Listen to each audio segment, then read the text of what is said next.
కదిలించిన సంఘటన. అలాగే అన్ని రకాలుగా చనిపోయిన తర్వాత వారి కుటుంబ సభ్యులకి వాళ్ళు చేసిన దాదాపు 5 మందికి అవయవదానం చేశారు. అది మనస్ఫూర్తిగా వాళ్ళందరికీ నేను చేతులెత్తి మొక్కుతున్నాను.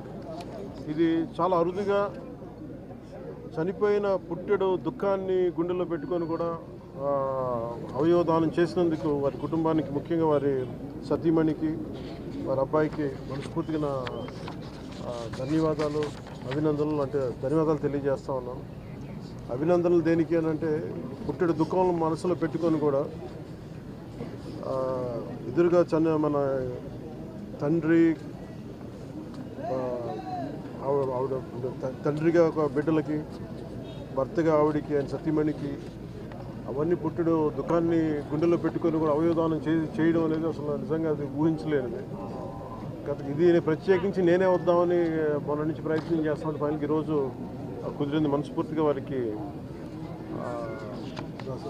చనిపోయిన దానికి వారికి సంతాపాన్ని కూడా తెలియజేస్తా ఉన్నాను.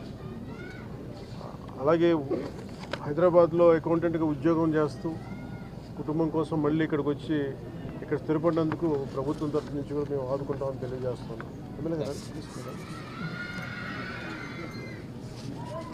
సో ఎమ్మెల్యే గారికి కూడా మనస్ఫూర్తిగా నా ధన్యవాదాలు తెలుపుకుంటాను. వారి కుటుంబానికి అండగా నిలబడినందుకు. అలాగే కష్ట సమయంలో ఇంక 2-3 సమస్యలు ప్రస్తావించారు. వాటికి కూడా కలెక్టర్ గారితో, ఆర్డీఓ గారితో మాట్లాడి ఖచ్చితంగా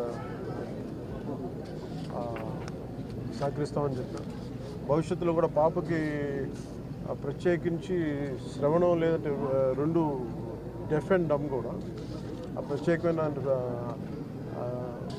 పరిస్థితుల్లో ఉన్న పాప. అందుకే నేను ఏమన్నానంటే, టీటీడీ శ్రవణం అనే ఒక ప్రాజెక్ట్ ఉంది.